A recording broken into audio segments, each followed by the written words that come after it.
Hola, ¿qué tal? Bienvenido al canal y a la formación. Mi nombre es César Vázquez. Como siempre, un abrazo y un saludo.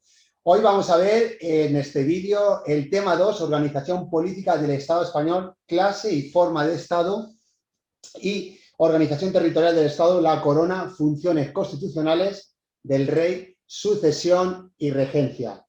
Y el refrendo. ¿Están listos? Pues venga, que empezamos.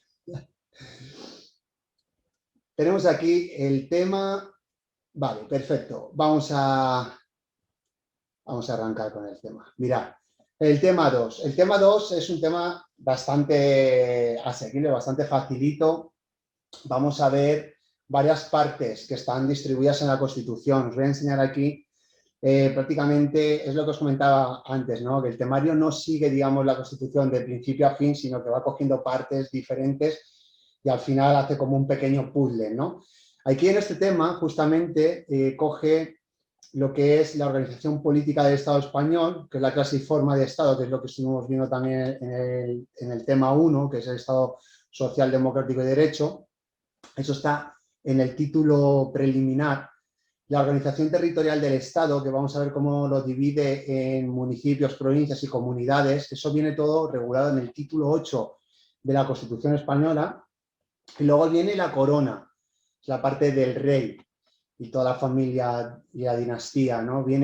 Eso viene en el título 2 de la corona, ¿vale? Para que os vayáis un poco estructurando, ¿no? Lo tenemos aquí el esquema, como veíamos los otros días, ¿ves? Tenemos aquí el título preliminar, que en el 1 establece Estado social, democrático y de derecho, y luego ya en el título 2, ¿ves? Aquí viene la corona, que vamos a ver estos artículos, y ya luego en el título 8, que es la organización territorial del Estado, que tiene 3 capítulos, que los principios generales, la administración local, muy importante para nosotros, porque es quien nos contrata, bueno, quien nos hace el nombramiento, de quienes somos funcionarios, y el capítulo 3 de las comunidades autónomas, que aquí es donde viene cómo se accede a la autonomía, los procedimientos, las instituciones básicas, ¿vale? Y las relaciones que tiene con el gobierno, las competencias y un poco el funcionamiento. Esto se verá un poquito más se verá a fondo en el tema 4, ¿vale? Hoy vamos a ver un poco por encima, ¿vale? Pues venga, empezamos por, tiene, digamos, 3 epígrafes, ¿no? La organización política, la organización territorial y la corona. Vamos a empezar por el epígrafe 1, la organización política del Estado español. Esto, como ya vimos, está en el artículo 1 de la Constitución, que establece la organización política, que divide los poderes en 3, que es el judicial, el ejecutivo y el legislativo, y constituye el Estado un Estado social, democrático y de derecho. Social porque vela por los intereses de los españoles, democrático porque el poder está en el pueblo y de derecho que está sujeto a las leyes, que propugna como leyes superiores de su ordenamiento jurídico la libertad, la justicia, la igualdad y el pluralismo político, ¿vale? Esto es básico del tema 1. Vale, seguimos al siguiente parte del epígrafe, clase y forma de Estado. Por la clase de Estado. Es un Estado social, democrático y de derecho, ¿vale? Sujeto, la esencia, la sujeción del Estado y de los ciudadanos al ordenamiento jurídico. Todo está sujeto al ordenamiento jurídico, no hay nada que se escape. Donde los poderes del Estado emanan del pueblo, ¿vale? Entonces, aquí tenemos las 3 partes, digamos, definidas, ¿no? Un Estado social, ¿no? Que corresponde a los poderes públicos, promover la libertad y la igualdad de los individuos, facilitando su participación en la vida política, social, económica y cultural, ¿vale? En atención al artículo 9.2, mantiene la libertad de empresa y la economía de mercado como modelo económico, es un Estado intervencionista, esto quiere decir que el Estado dirige los asuntos económicos, gestor del bienestar social, propone fortalecer los servicios y garantizar los derechos esenciales, evitando la exclusión y la marginación a través de la legislación y las herramientas que posee, y utiliza instrumentos como el sistema de educación y sanidad, financiados con cotizaciones sociales. Estado democrático, el gobierno lo elige el pueblo, existe separación de poderes, el poder está en varias personas, las decisiones se toman por mayoría, las elecciones y los partidos políticos son el cauce para la democracia representativa, según vimos en el artículo 6. La democracia directa se utiliza vía referéndum o por iniciativa popular. Hacen falta 500.000 firmas de los españoles firmadas, acreditadas, y los ciudadanos tienen derecho de participación a través del sufragio universal, libre, igual y secreto. Eso viene regulado en la Ley Orgánica 585 del Régimen Electoral General, que esa ley es muy importante, como veremos, porque es la que regula la selección de, por ejemplo, a la hora de votar. Ya pueden ser las autonómicas, pueden ser las locales, pueden ser las nacionales. En el régimen local lo vamos a ver también muy a fondo para poder seleccionar los concejales. Y la circunscripción electoral es la provincia.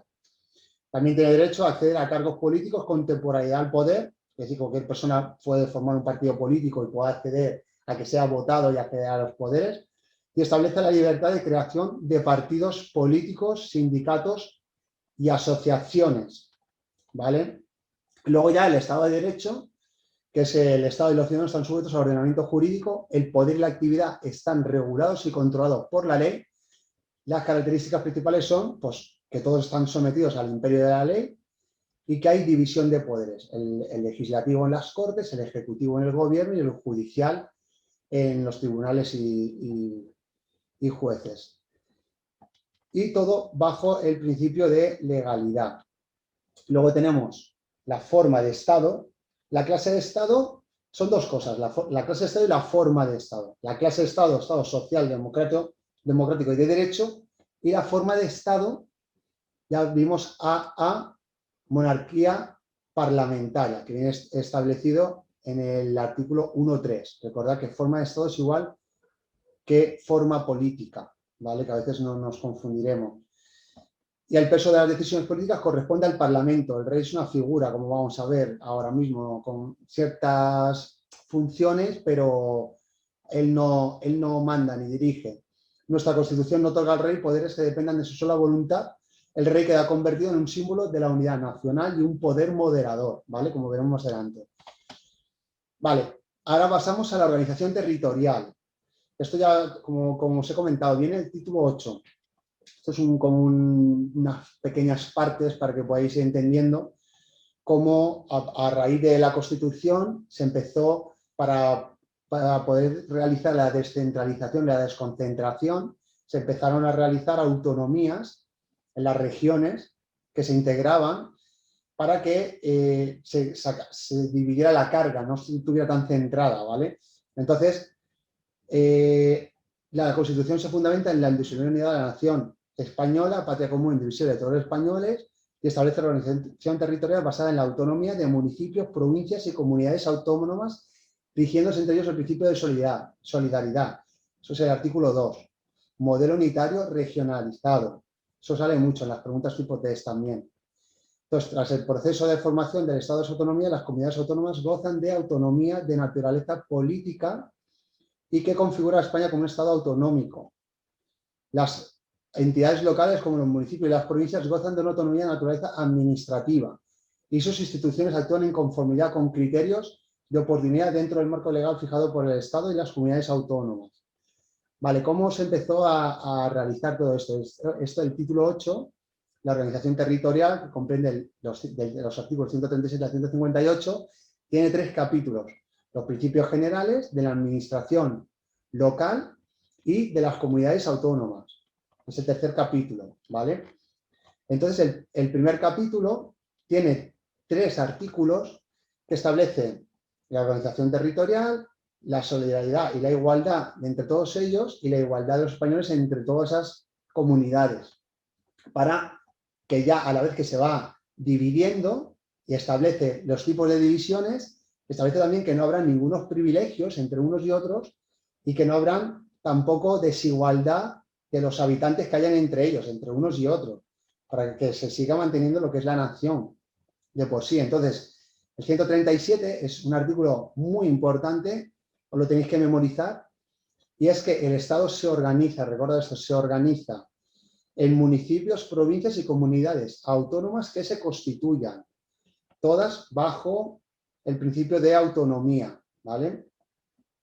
El 38 garantiza la solidaridad e igualdad territorial, haciendo referencia al artículo 2 de la Constitución, el principio de solidaridad, velando por el establecimiento de un equilibrio económico adecuado y justo entre las diversas partes del territorio español y atendiendo en particular a las circunstancias de derecho insular, a las islas. No las deja, también las da importancia. Y las diferencias entre los estatutos de las distintas comunidades autónomas no podrán implicar en ningún caso privilegios económicos o sociales. Tienen que ser todas iguales, aunque los estatutos puedan ser diferentes, pero no pueden al final ni contradecir la Constitución ni tener privilegios diferentes unas de otras.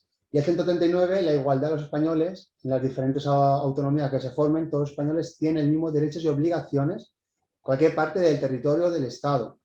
Ninguna autoridad podrá adoptar medidas que directa o indirectamente obstaculicen la libertad de circulación y establecimiento de las personas y la libre circulación de bienes en todo el territorio. ¿Sí? Tiene que estar libre.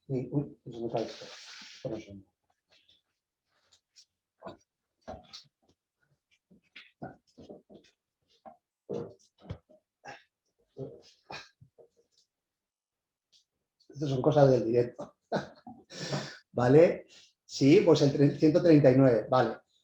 Continuamos con el capítulo 2 de la administración local. Este es muy importante, importantísimo capítulo, que es el que establece los municipios. Y nosotros vamos a trabajar en los municipios, como os he comentado antes, nombrados por los respectivos ayuntamientos.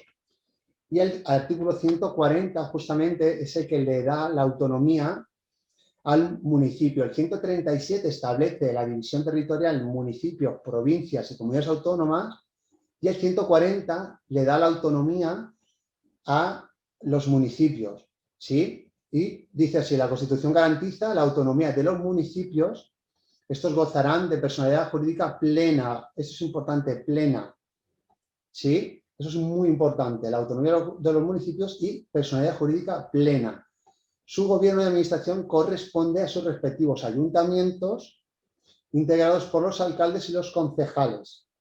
Lo veremos más adelante en el tema 11, que es el que desarrolla completamente el municipio, como también hay otros diversos tipos de gobierno en los municipios de muy poca población que son diferentes, como por ejemplo la de los consejos, ¿vale? Ya lo veremos más adelante. Integrados por los alcaldes y los concejales. Los concejales serán elegidos por los vecinos del municipio mediante sufragio universal, igual, libre, directo y secreto. La forma establecida por la ley. La ley es la 585 del régimen electoral general, la que hemos nombrado antes. Es muy importante eso. Mediante sufragio universal, igual, libre, directo y secreto. Y los alcaldes serán elegidos por los concejales. Y aquí pone o por los vecinos. Eso en el caso de concejo abierto. ¿Vale? Que esos son en caso de que haya muy pocas personas o que sean por una tradición histórica, lo veremos más adelante. Así que quedaros con eso. Los concejales los eligen los ciudadanos y los alcaldes los eligen los concejales. La ley regulará las condiciones en las que procederá el régimen del concejo abierto. Y luego, esta parte de aquí está extraída de la ley 785 de bases del régimen local. Esta ley es muy importante, es la que establece las bases de los regímenes locales a nivel nacional. ¿Sí? Luego ya en las comunidades autónomas podrán desarrollar complementariamente alguna otra legislación, como veremos, para desarrollar y complementar esta ley. Entonces establece que son entidades locales, y aquí es lo que tenéis que tener esto en cuenta. Están las entidades locales, que serían todas estas, las 6, el municipio, la provincia, la isla, las comarcas, las áreas metropolitanas y las mancomunidades, pero entidades locales territoriales solo son el municipio, la provincia y la isla de los archipiélagos Balear y Canario. Yo lo recordaba por esto. MPI, entidades locales territoriales, MPI, municipio, provincia, isla. Y luego las demás también, todas, y estas CAM, CAM, comarcas, áreas metropolitanas y mancomunidades. Todas son entidades locales, pero las territoriales, municipio, provincia, isla. Esto es importante. En el 141 establece la organización provincial y de las islas. Aquí también, como vemos, tiene personalidad jurídica, pero esta vez es propia. Personalidad jurídica propia. Yo lo reconocía por provincia, propia. Y así no me confundía, porque luego muchas veces decía, ¿era plena o era propia? Vale, pues la provincia, propia. Entonces la otra, la del municipio, plena. Es una entidad local con personalidad jurídica propia determinada por la agrupación de municipios y división territorial para el cumplimiento de las actividades del Estado. Cualquier alteración de los límites provinciales habrá de ser aprobada por las Cortes Generales mediante ley orgánica. Eso es importante. No se pueden modificar los límites así como así, mediante ley orgánica, que requiere mayoría absoluta del Congreso. Ya veremos esto en el tema 8. Las diferentes disposiciones legislativas y cómo se desarrolla y quiénes son los órganos que las hacen. Por esto, de momento, eso es importante. Entidad local con personalidad jurídica propia y la alteración de los límites mediante ley orgánica, siempre. Y luego aquí, pues que el gobierno y la administración se hace siempre por diputaciones u otras corporaciones de carácter representativo, algo parecido. Y se podrán crear agrupaciones de municipios diferentes a la provincia. Los archipiélagos, las islas tendrán además su administración en forma de cabildos y consejos. Esto, las islas y los archipiélagos en cabildos y consejos y las provincias en diputaciones. ¿Sí? Y luego el 142 no es muy importante. Yo lo que pasa es que he desarrollado el temario recogiendo siempre la legislación, porque yo estudiaba algunos temarios que eran resúmenes, pero luego muchas veces, o la mayoría de las veces, los test que te ponen en los exámenes oficiales son extractos exactos de la legislación. Entonces, si yo estudiaba los resúmenes, muchas veces no era capaz de poder distinguir las preguntas correctas. Entonces, por eso, yo cojo mucha legislación, la legislación pura, ahí voy enseñando las partes, para que vosotros, una vez que lo vayáis estudiando, ya te vayas quedando con todo el epígrafe y enseguida empiezas a reconocer cosas que no están ahí y están en la pregunta que sabes que no son verdaderas. O reconozcas la parte verdadera. El 142 establece las haciendas locales, que eso se verá en el tema 7, que deberán de disponer de los medios suficientes para el desempeño de las funciones que la ley atribuye a las corporaciones respectivas y se nutrirán fundamentalmente de tributos propios y de participación de los estados y de las comunidades autónomas. Entonces, de la manera de cómo se financian. Entonces, ya pasamos al capítulo 3 de las comunidades autónomas, que es del 143 al 155, que eso lo veremos bien desarrollado en el tema 4. Y ahí pues viene pues, cómo se crean los estatutos de autonomía, lo que tienen que llevar, el 147. Pero aquí básicamente es un pequeño resumen para que tengas una noción que España tiene 17 comunidades autónomas y 2 ciudades autónomas. ¿Sí? Y cada una, con una o varias provincias cada una, que forman un total de 50 provincias. El Estatuto de Autonomía será la norma institucional básica de cada comunidad y el Estado lo reconocerá y amparará como parte de su ordenamiento jurídico, como veremos. La Constitución establece una división territorial del poder público entre el Estado titular de la soberanía, las comunidades con autonomía política y administrativa y las provincias y municipios con autonomía administrativa. El Estatuto de Autonomía tendrá rango de ley orgánica, y estará por debajo, justamente un nivel por debajo de la Constitución. Vamos a pasar a la epígrafe siguiente. La epígrafe siguiente, la corona, que está regulado en el título 2 de la Constitución. Lo tenemos aquí. Título 2 de la Constitución, 10 artículos, ¿vale? Y aquí establece, pues, quién es el rey, la sucesión, la reina, la regencia, los tutores, las funciones, el refrendo, la Casa Real. ¿Sí? Vale. Mira, el artículo 56 es el que establece quién es el rey. Porque cuando murió Franco, ahí ya no existía la monarquía, y estuvieron mirando a ver y decidieron que siguiera la dinastía de Juan Carlos de Borbón. Eso lo establecen aquí. Entonces aquí en el 56 es un artículo muy importante, que es el rey, establece el rey. El rey es el jefe de Estado, símbolo de su unidad y permanencia. Arbitra y modera el funcionamiento regular de las instituciones asume la más alta representación del Estado español en las relaciones internacionales, especialmente con las naciones de su comunidad histórica, y ejerce las funciones que le atribuyen expresamente la Constitución y las leyes. Su título, el Rey de España, y podrá utilizar los demás que correspondan a la corona. Esto es importante, suelen preguntarlo. La persona del rey es inviolable y no está sujeta a responsabilidad. Sus actos estarán siempre refrendados en la forma establecida en el artículo 64, careciendo de validez y dicho refrendo, salvo lo dispuesto en el artículo 65. Eso ahora lo vamos a ver en el refrendo. Inviolable es que carece de responsabilidad. Ahora lo vamos a desarrollar. Y hace falta que una persona se haga responsable de los actos que él hace. Continuamos con el 62, que son las funciones constitucionales del rey. Y esto sí que es importante conocerlas porque las suelen preguntar. No sé si alguno ya todavía con desarrollo, pero alguna suele caer. Y en el 62 las funciones, por ejemplo, tiene sancionar y promulgar las leyes, lo realizan los 15 días siguientes de que se aprueben. Y entonces, sancionar, recordar que es ratificar una ley, es decir, decir que sí, está de acuerdo, que realmente tiene que decir sí o sí, no puede elegir.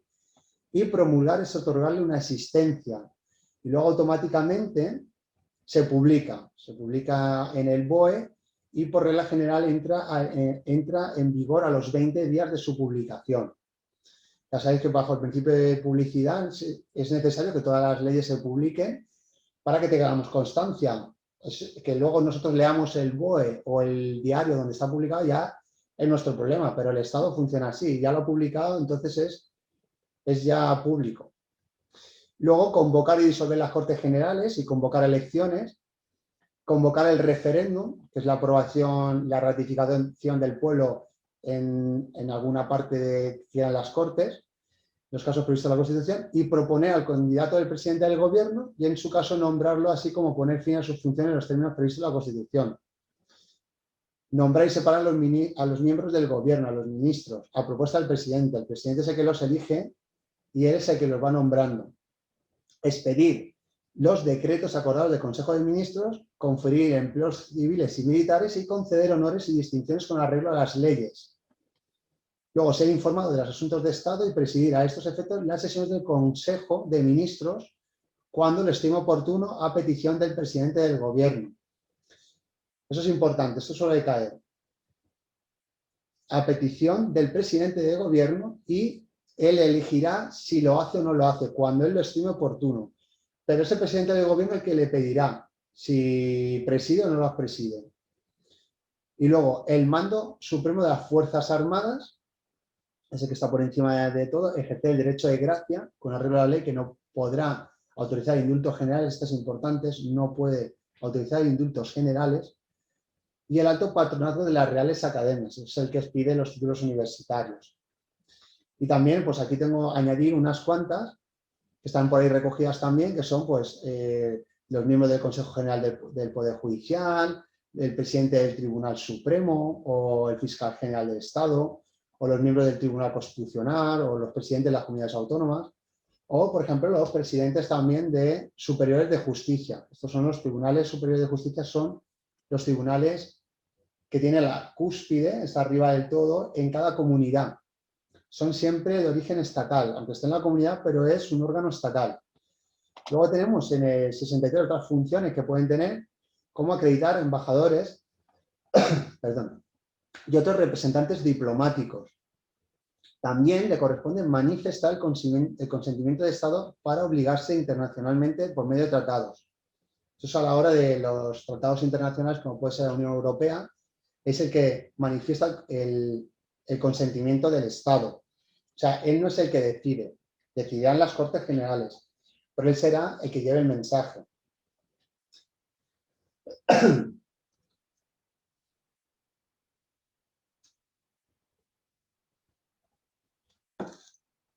Sí, y al rey también le corresponde la previa autorización de las Cortes Generales declarar la guerra y hacer la paz. Sí, él es el que transmite el mensaje, pero otra vez las Cortes Generales es quien decide. Por eso os comento que el rey prácticamente, él no él no decide, él no tiene resoluciones importantes, él es una figura que representa, que arbitra, que da los mensajes, pero no... quienes tienen los poderes son las Cortes Generales, el Poder Judicial o sea, los jueces y magistrados y el gobierno. Y ya, por último, este tema es bastante cortito, está el epígrafe de la sucesión y regencia. La sucesión es la abdicación, es decir, es cuando transmite la corona al siguiente en la línea de sucesión. Y aquí en el artículo 57 explica cómo es el procedimiento y dice así: la corona de España es hereditaria en los sucesores de su majestad don Juan Carlos I de Borbón, legítimo heredero de la dinastía histórica. La sucesión en el trono seguirá el orden, y esto es muy importante que lo sepáis de memoria. ¿Y cómo va el orden? El orden regular de primogenitura y representación, siendo preferida siempre la línea anterior a las posteriores, y en la misma línea el grado más próximo al más remoto. En el mismo grado el varón a la mujer, y en el mismo sexo la persona de más edad a la de menos. Es decir, que en la sucesión se sigue, si hay varias líneas, la primera línea. En la misma línea, el primer grado que está en la misma línea, el primer grado. Ya, si el grado es varón o mujer, pues se coge el que sea varón. Y en el mismo sexo. Y si no, la de más edad a la de menos. Siendo varón, a la de más edad a la de menos. Aquí hay una discriminación total hacia... Es súper machista, porque se coge al varón, que es lo que también habían estado mirando para cambiar la Constitución, pero bueno, ya sabéis cómo está la cosa. De momento... Luego, el príncipe heredero, desde su nacimiento o desde que se produzca el hecho que origina el llamamiento, recuerda esto, nacimiento o el llamamiento, tendrá la dignidad del príncipe de Asturias y los demás títulos tradicionalmente al sucesor de la corona. Extinguidas todas las líneas, en caso de que, por ejemplo, en la sucesión no sean capaces o no haya nadie, como último recurso, las Cortes Generales proveerán la sucesión de la corona en la forma que más convenga a los intereses de España. O sea, que las Cortes Generales elegirán a ver quién va a ser el siguiente sucesor. Aquellas personas que, teniendo derecho a la sucesión en el trono, contrajeren matrimonio contra la expresa prohibición del rey y de las Cortes, quedarán excluidas. Recordad, esto tiene que ser por parte de los dos, no puede ser de uno solo, tiene que ser del rey y de las Cortes. Es decir, que si el rey le prohíbe al hijo que va a ser sucesor casarse con alguien y las Cortes también se lo prohíben, él si quiere se puede casar, no hay ningún problema. Lo que pasa es que se va a quedar fuera de la sucesión y se irá al siguiente, en la línea. Pero si, por ejemplo, lo prohíbe el rey y las Cortes lo aprueban, no tiene problema, sí que puede cogerlo y será rey. Y luego, las abdicaciones que es pasar la corona, y renuncias, que puede renunciar, y cualquier duda de hecho o de derecho, se resolverá siempre por ley orgánica, ¿sí? Esto lo aprueban las Cortes Generales por mayoría absoluta. Y aquí tenemos la información de la última abdicación, el 2 de junio del 2014, el rey Juan Carlos I abdicó y se hizo efectivo el 19 de junio de 2014, mediante la ley orgánica 314, y así entró Felipe VI. En el 58 tenemos los consortes, que los consortes son... cuando se quedan viudos, el rey o la reina se les llaman consortes. La reina consorte o el consorte de la reina no podrán asumir funciones constitucionales salvo lo dispuesto para la regencia, es decir, que solamente podrán ejercer la regencia. Eso es importante. Ahora vamos a ver la regencia, que es una figura que se da en unos casos, y luego también está la tutela, que se da para cuando el rey es menor y tiene que ser tutelado, tiene que ser cuidado hasta que alcanza la mayoría de edad, que es cuando ya puede reinar. Entonces lo tienen que criar, lo tienen que enseñar. La regencia es en caso de que el rey no pudiera gobernar, tiene que haber un regente, que será provisional. Y hay dos casos, que es cuando, por ejemplo, el rey es menor de edad, porque hasta que no tenga la mayoría de edad no puede gobernar, o porque se le inhabilita. La inhabilitación puede ser pues, por una enfermedad mental, algo que no pueda ejercer el cargo. Se queda inhabilitado y entonces tiene que pasar a ser el regente otra persona, hasta que ya se abdique y se pase la corona. Entonces, por ejemplo, si el rey fuera menor de edad, el padre o la madre del rey, y en su defecto el pariente mayor de edad más próximo a suceder la corona, según el orden establecido en la Constitución, entrará a ejercer inmediatamente la regencia y la ejercerá durante el tiempo de la minoría de edad del rey. Y luego, en el segundo caso, es exactamente igual, lo que pasa que se le pone en primer lugar al príncipe heredero si fuese mayor de edad. Es decir, si el rey se queda inhabilitado, entra directamente el príncipe heredero si es mayor de edad. Y si no, pues ya entraría el padre o la madre del rey y en su defecto el pariente mayor de edad más próximo a suceder la corona. Si, por ejemplo, si ya pasara todo esto y no se encontrara nadie para que fuera regente, son las Cortes Generales quien decidirá quién será y será entre 1, 3 o 5 personas. ¿Sí? Eso es importante, esto suele salir mucho. 1, 3 y 5 personas. ¿Cómo se hará esto? A través de una ley orgánica, como hemos visto antes. Y para ejercer la regencia es preciso ser español y mayor de edad. Esto es importante. En la tutela es lo mismo, español y mayor de edad, pero español de nacimiento. Y la regencia se ejercerá por mandato constitucional y siempre en nombre del rey. Eso es importante. Y ya en el artículo 60 tenemos la tutela, que es el tutor del rey cuando es menor. Y en ese caso, primero se decidirá por testamento, luego la ejercerá la legítima, que será el padre o la madre, y luego, si no, lo decidirá las Cortes. Es decir, la tutela primero es la testamentaria, la segunda es la legítima y la tercera, como siempre, la parlamentaria. Las Cortes son quienes deciden. De manera que, por ejemplo, el testamento que hubiera dejado el rey difunto decidirá quién es el mayor, quién será la persona mayor de edad y español de nacimiento que se encargará de cuidar al príncipe heredero hasta que pueda coger el nombramiento como rey. La testamentaria es, si no lo hubiera nombrado, ya pasaría a la legítima, que sería, por ejemplo, el padre o la madre. Y mientras permanezcan viudos, eso es importante.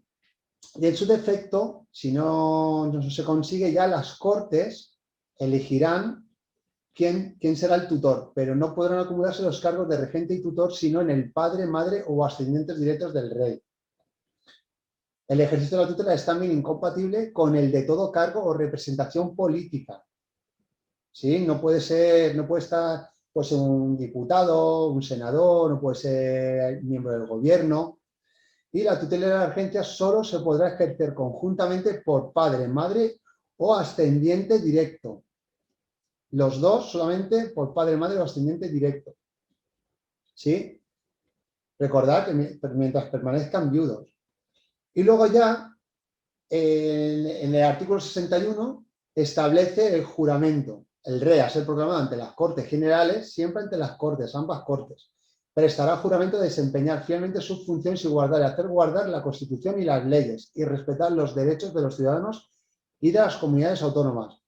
El príncipe heredero, al alcanzar la mayoría de edad, y el regente o regentes, al hacerse cargo de sus funciones, prestarán el mismo juramento, así como el de fidelidad al rey. ¿Sí?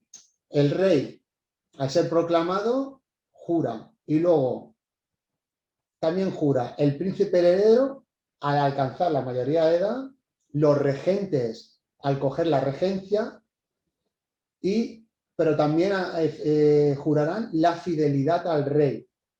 Recordad que el príncipe heredero podrá jurar hasta 3 veces.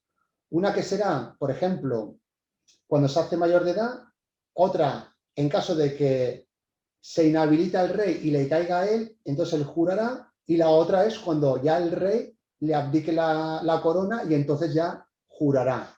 Poder jurar hasta 3 veces, eso sale también a veces. El príncipe posible, heredero es posible que jure hasta 3 veces, a cumplir la mayoría de edad, a ser coronado y a ejercer la regencia. ¿Sí? Y el último epígrafe, el del refrendo, esto es vamos a ver. Por ejemplo, cuando el rey ejerce alguna de sus funciones, pues él tiene que hacer el acto y ya tiene que emitir un papel y tiene que firmarlo. Pero como es inviolable, que inviolable significa que no tiene responsabilidad, es irresponsable, entonces tiene que haber alguien que se haga responsable de todo esto. Y ahí sale la figura del refrendo. Digamos que es un marrón para la persona que tiene que firmar. Y es simplemente una contrafirma que hace una persona que el rey firma, vale, sí, pero luego firma el que firma, que es el que realmente se va a llevar la responsabilidad de cómo eso no se haga bien o pase algo. Y es la contrafirma, ¿no? Entonces, en el artículo 64 viene regulado esto y dice así: los actos del rey serán refrendados por el presidente del gobierno y en su caso por los ministros competentes. La propuesta del nombramiento del presidente del gobierno y la disolución de las cámaras previstas en el artículo 99 serán refrendados por el presidente del Congreso. Es decir, por regla general, el refrendo lo hace siempre el presidente del gobierno, aunque lo puede hacer algún ministro cuando son competencias de sus ministerios. Y, por ejemplo, el presidente del Congreso lo hace siempre en la propuesta, el nombramiento y la disolución de las cámaras. ¿Por qué? Porque no hay presidente del gobierno. La propuesta lo va a proponer, está pendiente. En el nombramiento lo está nombrando, ya accede al cargo el presidente del gobierno. Y en la disolución de las cámaras también lo hace el presidente del Congreso. De los actos del rey serán responsables las personas que lo refrenden. El rey es inviolable, está exento totalmente de responsabilidad criminal, civil, económica o laboral por los actos realizados en el desempeño de su cargo. No está sujeto a responsabilidad. Una persona asumirá la responsabilidad y control de sus actos mediante una contrafirma que acompaña al jefe de Estado. Este hecho es el refrendo. Ya recordar esto, es importante. Se puede hacer escrito o no escrito. Esto suele salir en las preguntas, tipo test. Y recordar, da validez a los actos. Todos los actos del rey son refrendados, excepto los del artículo 65, que lo tenemos aquí. Artículo 65, el rey recibe los presupuestos del Estado, una cantidad global para el sostenimiento de su familia y casa y distribuye libremente de la misma. El rey nombra y releva libremente los miembros civiles y militares de su casa. Es decir, lo que es la casa real, el dinero que recibe, él lo puede distribuir de la manera que él quiera, que no tiene que dar explicaciones ni la tiene que firmar nadie, y también elegir a las personas que van a estar allí cuidando, haciendo cargo de la casa. Vamos a ver. Y con esto ya terminaríamos lo que es el tema 2. Ese tema es bastante cortito, tiene sus peculiaridades, las que hemos comentado, y sobre todo de la corona, porque nosotros luego lo vamos a dar a fondo en otros temas, y cuando veamos los temas va a quedar muchísimo más claro. Y nada, con esto terminamos el tema 2. A ver,